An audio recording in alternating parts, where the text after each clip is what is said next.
आज खेला कौन कर रहा है ये बता। नहीं नहीं हाँ, हमारा जो कैंडिडेट है संजय भाटिया जी है, हमने उसको वोट डाल दिया। राजस्थान दूसरा जो कैंडिडेट है वो इंडिपेंडेंट एमएलए ने खड़ा किया है और इस उम्मीद पे खड़ा किया है क्योंकि कांग्रेस के वोट तो इकट्ठे पड़ते नहीं और हमने क्योंकि भारत इंडियन नेशनल लोकदल को सपोर्ट कर रहे हैं, इंडियन नेशनल लोकदल पार्टी को सपोर्ट कर रहे हैं तीनों हमारे जो वो विधायक है उन्हें खड़े कर हमने जो एक्स्ट्रा वोट उनको दिए हैं। कहीं को आलोक की बात होगी इसमें गलत क्या बताओ। कांग्रेस क्योंकि गुटों में पूछो रोड़ा जी पूछ रहे पूछो रोड़ा जी पूछो नहीं बटरी दो आरोप बहुत लगा। और बात सुनो कांग्रेस तो है नहीं आगे बात बताओ गांधी ने वोट डाला क्या कांग्रेस? इन्होंने सोनिया गांधी जी ने खड़ा किया, धन बल और सत्ता सोनिया बल, गांधी जी ने खड़ा किया। धन बल और सत्ता बल में तुम जीतना चाहते हो क्या परंतु तुम्हारे मंसूबे पूरे नहीं होंगे।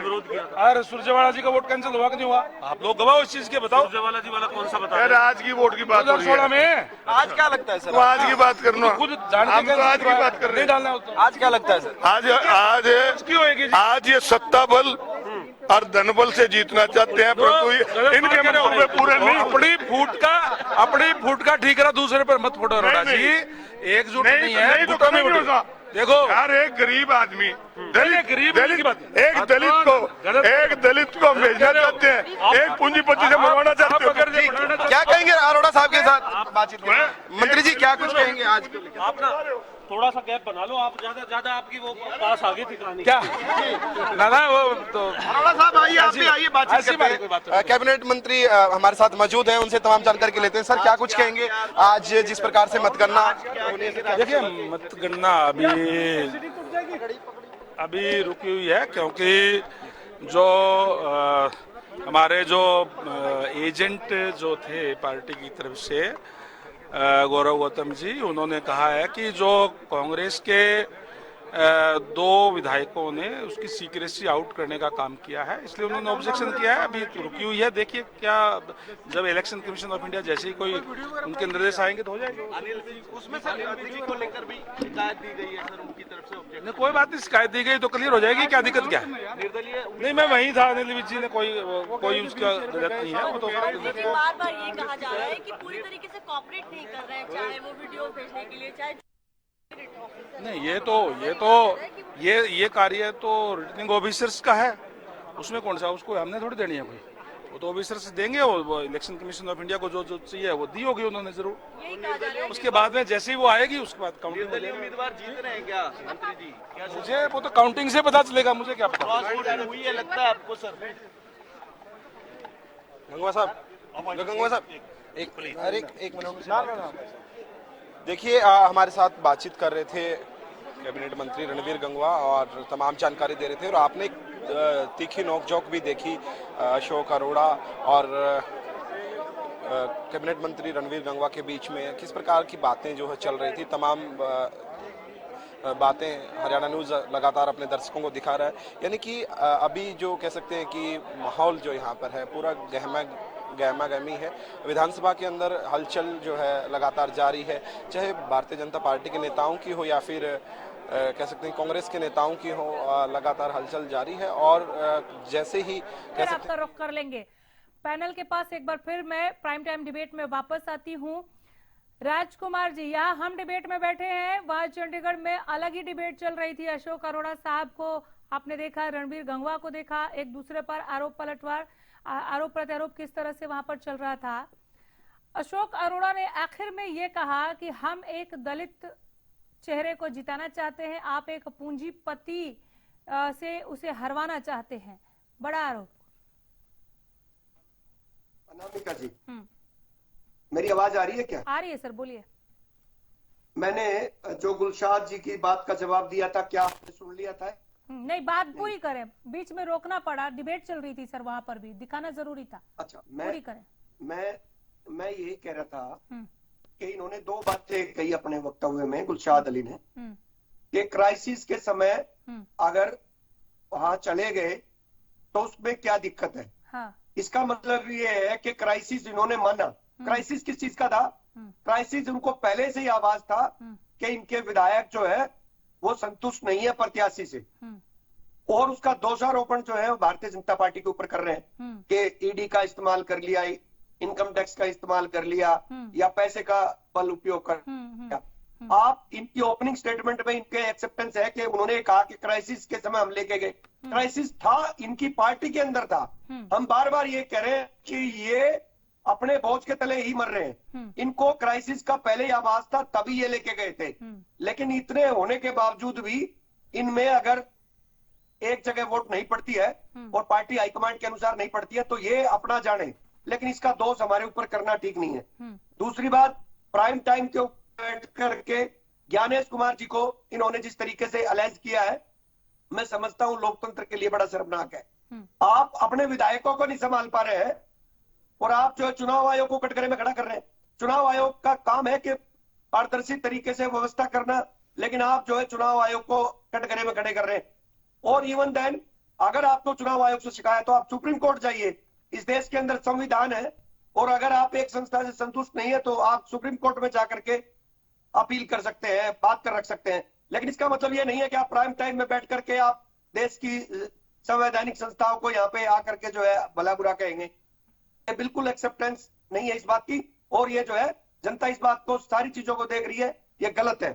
दूसरा, आपने अरोड़ा जी की जो बात बताई, अरोड़ा जी ने जो भी कहा है हाँ। वो अच्छे से पता है उनको।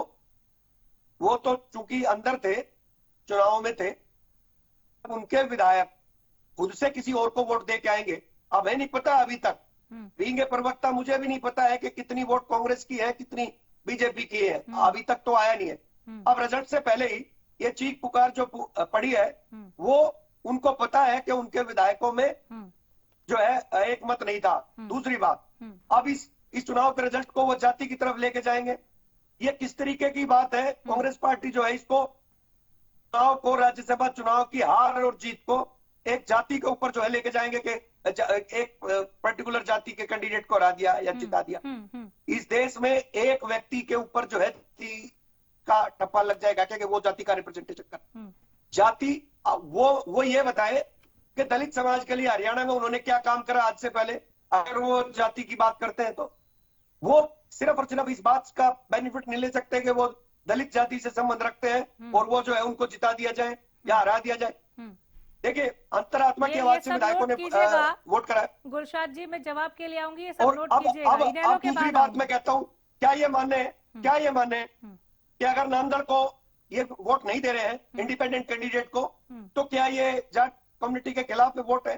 तो ये कोई बात नहीं है। ये इंडिविजुअल कैपेसिटी में कोई प्रत्याशी खड़ा है और उसका जातिवादी से कोई लेना देना नहीं है, ना ये जातियों को रिप्रेजेंट करते हैं। ये लोकतंत्र है, ये पार्टियों को तो रिप्रेजेंट करते हैं, जातियों को रिप्रेजेंट नहीं करते हैं। लेकिन आप अपने विधायकों से पूछे कि उन्होंने अगर जो है दूसरी कैंडिडेट को वोट दिया है तो वो क्यों दिया है, वो वही कांग्रेस पार्टी के विधायक जवाब देंगे। लेकिन आप इस तरीके से कहें कि आपने रिजल्ट के साथ कोई छेड़छाड़ करी है, प्रोसीजर है कि आप अपने एजेंट को दिखाएंगे, दूसरे को वोट नहीं दिखाएंगे। हाँ। अगर किसी दूसरे को दिखाएंगे तो वो सीक्रेसी आउट होगी तो आपका वोट कैंसिल होगा। लेकिन अभी तक जो भी तथ्य अभी तक सामने आए नहीं है। रिजल्ट का वेट करना चाहिए, चुनाव आयोग के फैसले का वेट करना चाहिए, वहां पे रिटर्निंग ऑफिसर के फैसले का वेट करना चाहिए।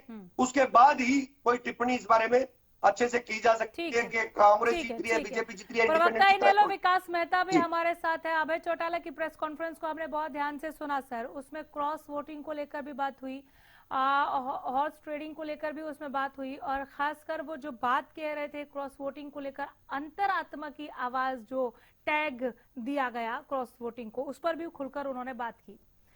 कांग्रेस लास्ट मिनट जो ये एक्सरसाइज कर रही है कि मल्लिकार्जुन खड़गे साहब एक चिट्ठी लिख देते हैं ईसीआई को, उसके बाद मिलने का वक्त मांगा जाता है, वीडियो कॉन्फ्रेंसिंग पर ही सही लेकिन मुलाकात होनी चाहिए। कांग्रेसी खेमे ने क्या ये मान लिया है कि हाँ हम क्रॉस वोटिंग को लेकर डरे हुए थे? इनेलो की प्रतिक्रिया।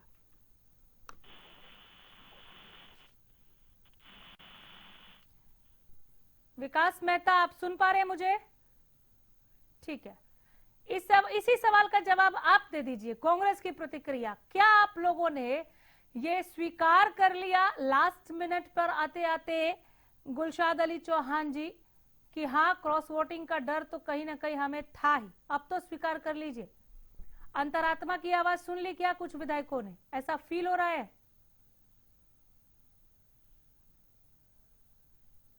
आवाज उठाइए, इनको सुन नहीं पा रही हूँ मैं। गुलशाद अली चौहान। और जो ये कह रहे हैं ना भाई क्राइसिस मैनेजमेंट, हाँ। ये क्राइसिस पैदा किसने किया? 48 एमएलए होते हुए आप 2 कैंडिडेट उतार रहे हो, अपने राज्य के उपाध्यक्ष को और निर्दलीय के तौर में आप लड़ा रहे हो सतीश नांदड़ जी, जिनका एकेडमिक रिकॉर्ड आपको पता है, 3-4 इलेक्शन हार चुके हैं वो पहले। भूपेंद्र हुड्डा ने 3 बार उनको हराया है। आज तक उनके हाथ में कोई राजरेखा नहीं है और आज तक उनके हाथ में कोई विजय नहीं है, और इस बार भी हम उनको अच्छे तरीके से हराएंगे। और रही बात इनकी क्राइसिस, तो इन्होंने पैदा किया है ना हरियाणा के अंदर, जब 48 एमएलए हैं आप लोग। ठीक है, हमारी एडिटर इन चीफ प्रतिमा दत्ता एक बार फिर हमारे साथ जुड़ गई हैं, पैनल का हिस्सा है। जिस तरह का ये पूरा समीकरण बैठ रहा है, लास्ट मिनट कांग्रेस का जो डर दिख रहा है, प्रतिमा मैम, क्या कांग्रेस ने ये स्वीकार कर लिया है कि भीतर खाने तो वो डरे हुए थे ही, वो जानते थे कि अंतरात्मा की आवाज सुनने वाले चेहरे उन्हीं के बीच हैं? कांग्रेस के डर की बात करें उससे पहले की बड़ी खबर हम बताना चाहेंगे हरियाणा से तमाम दर्शकों को। एक कंप्लेंट रिटर्निंग ऑफिसर के खिलाफ दे दी गई है हरियाणा में। आपको बता दें कि जिन 2 वोट्स को लेकर लगातार सवाल खड़े हो रहे थे, ये कहा जा रहा था कि इन वोट्स को कैंसिल कर दिया जाए, ऐसे में 2 वोट्स पर घमासान था, लेकिन भरत सिंह बेनीवाल की वोट को इलेक्शन रिटर्निंग ऑफिसर की तरफ से इनवैलिड घोषित नहीं किया गया, जिसके चलते भरत सिंह बेनीवाल के वोट को रद्द नहीं किया गया। बड़ी खबर, रिटर्निंग ऑफिसर ने भरत बेनीवाल का वोट रद्द नहीं किया। बेनीवाल के वोट को लेकर दोबारा की गई शिकायत, वोट रद्द नहीं हुआ, दोबारा शिकायत। भरत सिंह बेनीवाल के वोट को रद्द नहीं किया गया। बड़ी खबर, रिटर्निंग ऑफिसर ने भरत बेनीवाल का वोट रद्द नहीं किया, वैलिड बताया। बेनीवाल के वोट को दोबारा चैलेंज किया गया है। कृष्ण बेदी ने चुनाव आयोग को शिकायत की, भरत सिंह बेनीवाल के वोट को रद्द नहीं किया गया। रिटर्निंग ऑफिसर ने जब ये वोट रद्द नहीं किया तो बीजेपी की ओर से दोबारा चैलेंज किया गया इस वोट को। बेनीवाल के वोट को दोबारा चैलेंज किया गया है। एक बार फिर आपको बताएं, कृष्ण बेदी ने चुनाव आयोग को शिकायत की, भरत सिंह बेनीवाल के वोट को रद्द नहीं किया गया। इस वक्त की बड़ी खबर, सबसे पहले हरियाणा न्यूज पर आप देख रहे हैं, रिटर्निंग ऑफिसर ने भरत बेनीवाल का वोट रद्द नहीं किया गया। हमारी एडिटर इन चीफ इसी बाबत जानकारी दे रही थी। बहुत बड़ी खबर प्रतिमा मैम। देखो, ये बड़ी खबर और हरियाणा न्यूज पर सबसे पहले अपने तमाम दर्शकों के लिए ये खबर लेकर हम आए हैं। और आप जानते हैं कि ये पूरा मसला जिस तरीके से इलेक्शन कमीशन ऑफ इंडिया के पाले में चला गया था, और उसके बाद कंप्लेंट भी हालांकि मल्लिकार्जुन खड़गे की तरफ से की गई थी, इंटरवीन करने की रिक्वेस्ट की गई थी, लेकिन रिटर्निंग ऑफिसर ने जब भरत सिंह बेनीवाल की वोट को इनवैलिड नहीं करार दिया तो कृष्ण बेदी कंप्लेंट करते हैं। साफ तौर पे इलेक्शन कमीशन ऑफ इंडिया में ये कंप्लेंट कृष्ण बेदी की तरफ से जाती है, और कृष्ण बेदी ये कह देते हैं कि भाई रिटर्निंग ऑफिसर ने राज्यसभा इलेक्शन में 2026 में हरियाणा में साफ तौर पे जो भरत सिंह बेनीवाल का वोट है उसको इनवैलिड करार नहीं दिया, क्योंकि रूल्स को ब्रेक किया गया है, रूल्स तोड़े गए हैं। और जो रूल कहता है साफ तौर पे rule 39AA of rule 70 of conduct of election rules 1961, he has to only show the mark side of the ballot to the agent। यानी कि भरत सिंह बेनीवाल ने कायदे से तो उनको सिर्फ मार्क साइड ही दिखानी चाहिए थी बैलेट पेपर की अपने एजेंट को, लेकिन इस रूल को फॉलो नहीं किया है। भरत सिंह बेनीवाल ने इसको फॉलो नहीं किया है, जिसके चलते उनका वोट जो वैलिड करार दिया है वो फिर से रिकंसिडरेशन करने के बाद उसको इनवैलिड करार दिया जाना चाहिए।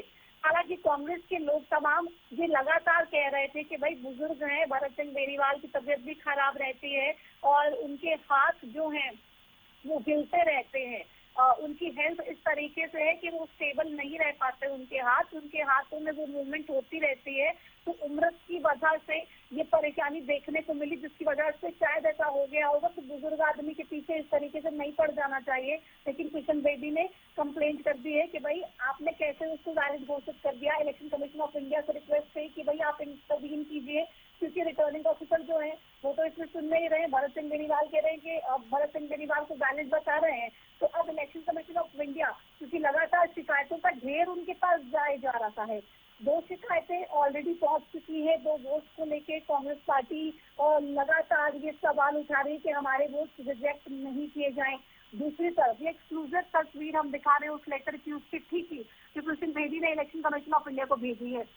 ऐसे में ये एक और चिट्ठी जो कृष्ण बेदी की तरफ से, कंप्लेंट जो कृष्ण बेदी की तरफ से गई है इलेक्शन कमीशन ऑफ इंडिया के पास, इसको लेकर कितनी जल्दी कार्रवाई की जाती है, कितनी जल्दी एक्शन लिया जाता है, कितनी जल्दी सेटलमेंट होती है, ये भी एक बड़ा विषय देखने के लिए। इलेक्शन एजेंट हैं संजय भाटिया की कृष्ण कुमार बेदी, और साफ तौर पे रिटर्निंग ऑफिसर के लिए ये कह रहे हैं कि he may be directed to reject the vote immediately polled by Shri Bharat Singh Beniwal, यानी कि भरत सिंह बेनीवाल की वोट जो उन्होंने कास्ट की है तुरंत उसको कैंसिल किया जाए, उसको रिजेक्ट किया जाए। और इसी के साथ एक और बड़ी खबर जो हम आपको बताना चाहेंगे, साझा करना चाहेंगे, सबसे पहले हालिया में इस पर कांग्रेस का प्रतिनिधिमंडल, मल्लिकार्जुन खड़गे ने जो चिट्ठी में जिक्र किया था, कांग्रेस का प्रतिनिधिमंडल अभिषेक मनु सिंघवी के साथ तमाम दूसरे सीनियर नेता जो इलेक्शन कमीशन ऑफ इंडिया के पास इस पूरे मसले को लेकर पहुंचने वाले थे, वो पहुंच चुके हैं।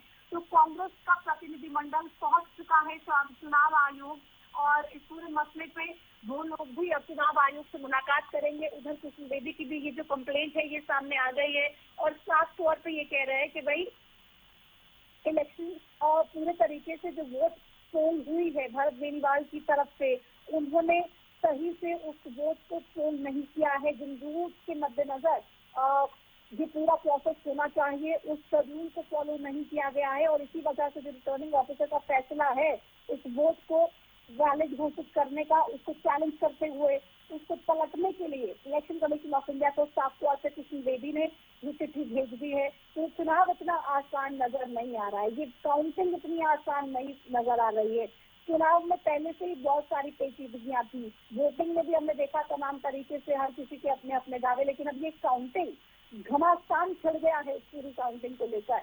अभी ये कंप्लेंट भी खत्म नहीं हो रही है, एक कंप्लेंट जा रही है तो दूसरी हो रही है, तमाम इस तरीके की चीजें देखने को मिल रही है। काउंटिंग कब शुरू होगी? रात के 9 बजने को है, अभी तक कोई जानकारी नहीं है कि काउंटिंग कब शुरू होगी। बड़ी खबर, कांग्रेस का डेलीगेशन चुनाव आयोग से मिलने पहुंचा।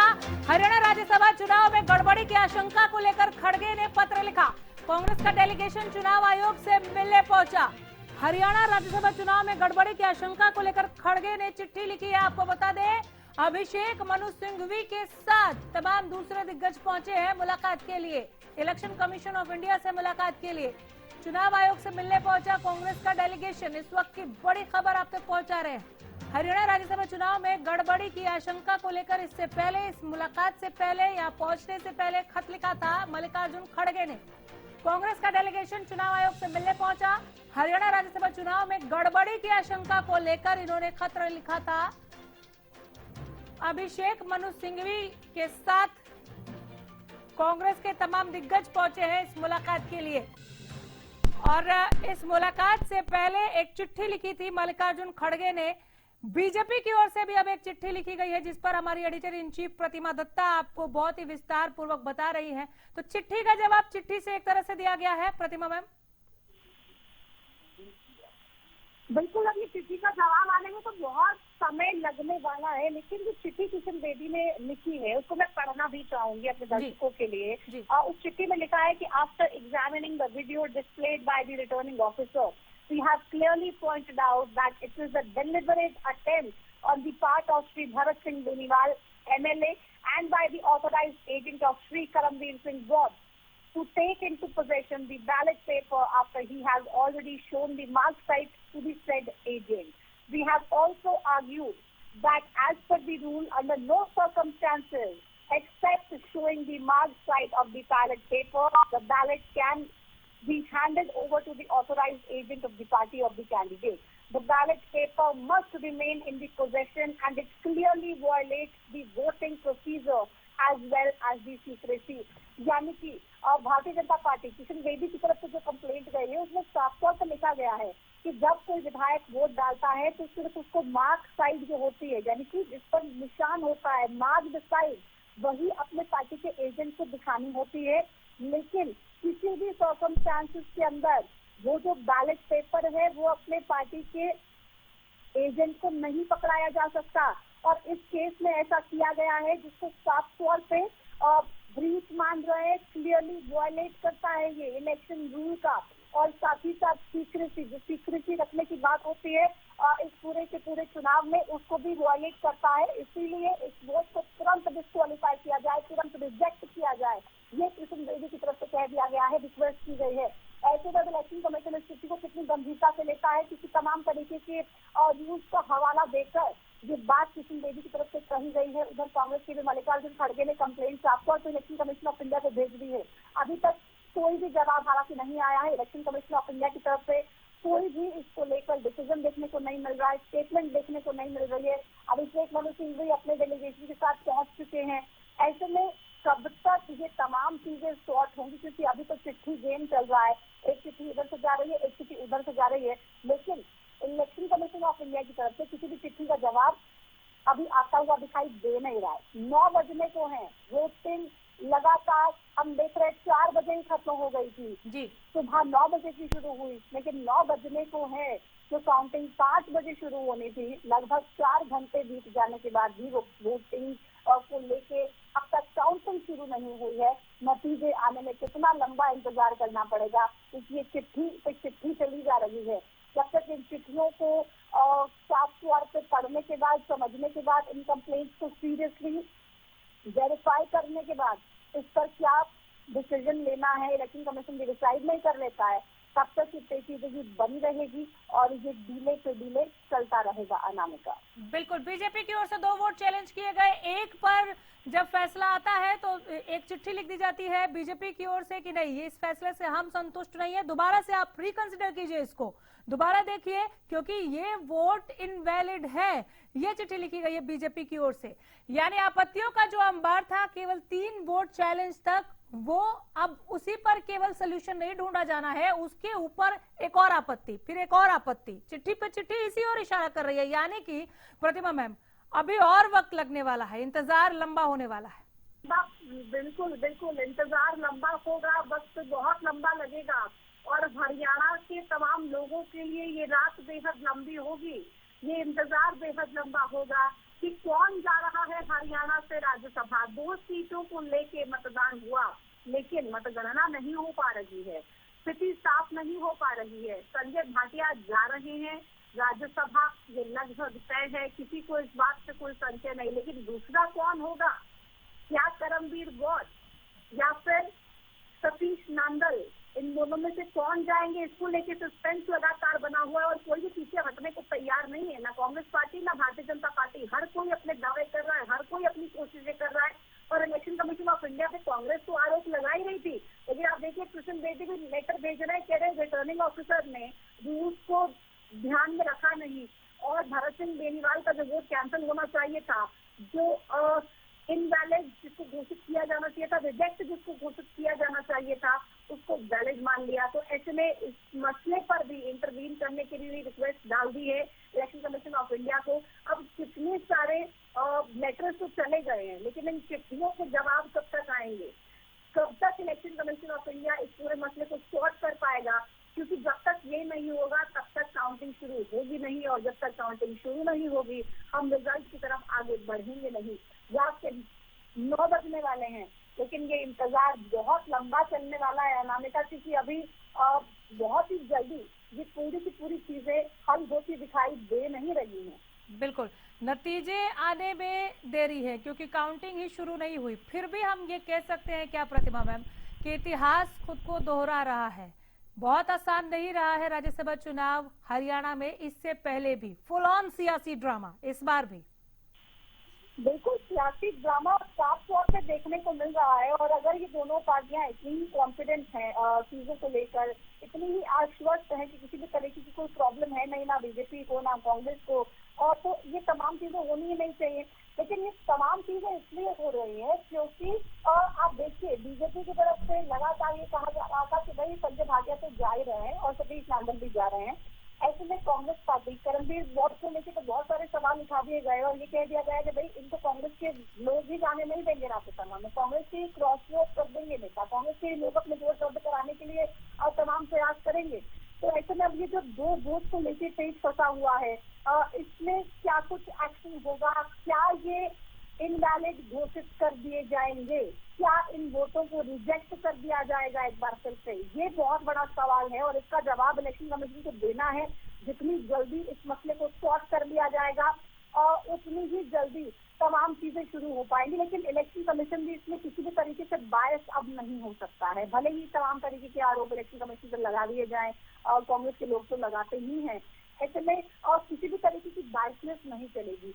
जो रूल होगा उसी रूल के हिसाब से चलना पड़ेगा। अगर उस रूल के हिसाब से नहीं चलेंगे, उसके इतर चलेंगे तो कहीं ना कहीं परेशानी देखने को मिल सकती है। हालांकि आप देखिए, भरत सिंह बेनीवाल की वोट को लेकर तो खुद कांग्रेस के विधायक ये मान रहे कि चूक हुई है, क्योंकि कह रहे हैं कि भाई बुजुर्ग आदमी है, उनके हाथ हिलते रहते हैं, उनके हाथ हिल जाते हैं, स्टेबिलिटी थोड़ी सी नहीं है, तो ऐसे में कहीं ना कहीं तो वो मान रहा है कि कुछ तो चूक हुई है। लेकिन वो कह रहे बुजुर्ग आदमी के साथ तो ऐसे नहीं किया जाना चाहिए ना। बुजुर्ग आदमी उसको इस बात की लिबरेट देनी चाहिए कि भाई उनके हाथ थोड़े से हिल सकते हैं और इसमें प्राइवेसी ब्रीच का कोई सवाल ही नहीं है। लेकिन इस बात से ये भी पता होता है कि कहीं ना कहीं कुछ गड़बड़ हुई है। अब वो जानबूझकर हुई है, गलती से हो गई है, या वाकई में भरत सिंह बेनीवाल की तबीयत इतनी ज्यादा खराब है और उसके हाथ और ढंग से वो बैलेट पेपर को पकड़ नहीं पाए या फिर उनको थमा दिया गया, जैसे कि किशन बेदी और कंप्लेंट कर रहे हैं कि भाई अपनी पार्टी के एजेंट को बैलेट पेपर ही थमा दिया। तो तमाम चीजें ये जांच का विषय है, पूरी वीडियोग्राफी इससे पूरे चुनाव को लेकर होती है और तमाम वीडियोज को भी अब और साफ तौर पर इलेक्शन कमीशन ऑफ इंडिया की तरफ से देखा जाएगा, संभाला जाएगा वो तमाम वीडियोज और उसके बाद कोई निर्णय लिया जाएगा। हालांकि अब से कुछ देर पहले जब बीज बत्रा भी बात कर रहे थे हरियाणा से एक्सक्लूसिव, तो ये कहते हुए नजर आ रहे थे कि इलेक्शन कमीशन ऑफ इंडिया के पास अभी तक तो वो वीडियो फुटेजेस गई ही नहीं है। तो जब तक वो वीडियो फुटेजेस जाएंगी नहीं तब तक किसी भी तरीके से कोई फैसला इस पर होता हुआ दिखाई देगा नहीं। ऐसे में वीडियो फुटेजेस वहां पर पहुंच गई है या नहीं, ये भी एक बड़ा सवाल है अनामिका। और अगर पहुंच गई है तो उसको पूरा वेरीफाई करने के लिए, चेक करने के लिए इलेक्शन कमीशन ऑफ इंडिया को कितना समय लगेगा, ये भी देखने वाली बात होगी। क्योंकि बहुत ही जल्दी में किसी के इन्फ्लुएंस में ऐसे किसी तरीके से कोई फैसला इलेक्शन कमीशन ऑफ इंडिया नहीं लेगा। उसको अपना पूरा समय चाहिए होगा, तमाम चीजों को, तमाम तथ्यों को देखने के बाद, समझने के बाद, वेरीफाई करने के बाद ही आगे किसी भी तरीके से काम इलेक्शन कमीशन ऑफ इंडिया द्वारा किया जाएगा। लास्ट मिनट तक कांग्रेस के खेमे से जिस तरह की एक्सरसाइज दिख रही है प्रतिमा मैम, क्या ये एक इशारा नहीं करता कि आप भले ही ये कहते रहे हो कि अंतरात्मा की आवाज जो है वो बीजेपी के खेमे के विधायक भी तो सुन सकते हैं, लेकिन आप डरे हुए हैं। आप कहीं ना कहीं ये जानते हैं कि हमारे बीच से अगर किसी ने अंतरात्मा की आवाज सुन ली, जैसा कि बीजेपी कह रही है, तो खेला हो जाएगा। यही वो वजह है कि 2 वोट चैलेंज किए गए, उसके बावजूद नूरा कुश्ती का माहौल है। बिल्कुल, आप देखिए अंतरात्मा की आवाज तो ये तमाम बीजेपी के नेता आप देखिए पिछले 2 दिनों से लगातार अंतरात्मा की आवाज का जिक्र कर रहे हैं। कांग्रेस के तमाम नेता अंतरात्मा की आवाज को सुन के वोट डालेंगे, इस बात का जिक्र कर रहे हैं। और ये अंतरात्मा बोल बोल के इतना प्रेशराइज भी कहीं ना कहीं करने का काम किया है भारतीय जनता पार्टी ने कांग्रेस पार्टी को, और मनोबल टूटा हुआ है। वो तस्वीरों में भी देखने को मिल रहा है। अभी आप बॉडी लैंग्वेज को भी अगर हम देखें, अब से कुछ देर पहले जो हम तस्वीर दिखा रहे थे, जो हम बयान सुनवा रहे थे, कांग्रेस के नेताओं से बात कर रहे थे, एक तरफ हम दिखा रहे थे जयप्रकाश जेपी से हमने बात की, और हमने विकास सहारन से बात की, और हमने तमाम नेताओं से बात की, हमने इंदिरा जरवाल से बात की। उनकी बॉडी लैंग्वेज में एक मायूसी झलक रही थी। दूसरी तरफ अभी सीएम नायब सैनी की तस्वीर हमने हरियाणा पर एक्सक्लूसिव दिखाई, तमाम बीजेपी के दूसरे विधायकों के साथ, चाहे निखिल मदान की बात हो, विनोद बिष्ट की बात हो, राजीव जेटली सीएम साहब के साथ थे, प्रवीण अत्रे उनके साथ थे, तरुण भंडारी उनके साथ थे, और गणेश अवलखा उनके साथ थे। तमाम विधायकों के साथ सीएम साहब जब वॉक पे निकले तो बॉडी लैंग्वेज क्या कमाल की नजर आ रही थी। इतनी बड़ी स्माइल के साथ हरियाणा के सीएम नायब सिंह सैनी, ये हालांकि कुछ भी नहीं बोले, लेकिन अपनी स्माइल से, अपनी मुस्कुराहट से जो मैसेज दिया है और जो बूस्ट तमाम बीजेपी के लोगों में भरने का काम किया है कि भाई चिंता मत कीजिए, ऑल इज वेल, हमें कोई दिक्कत नहीं है, कोई परेशानी नहीं है। और यही कॉन्फिडेंस कहीं ना कहीं कांग्रेस की परेशानी को और ज्यादा बढ़ा भी रहा है और ये बता भी रहा है कि भाई वाकई में all is not well may be in the Congress party.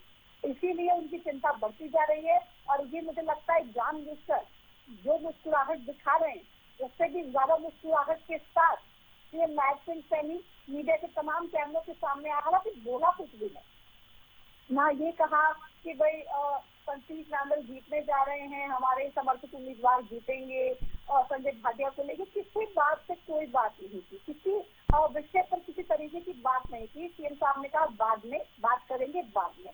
हम ऐसे ही घूमने निकले हैं, फ्रेश एयर लेने के लिए निकले हैं, टहलने के लिए निकले हैं तमाम बीजेपी के नेता।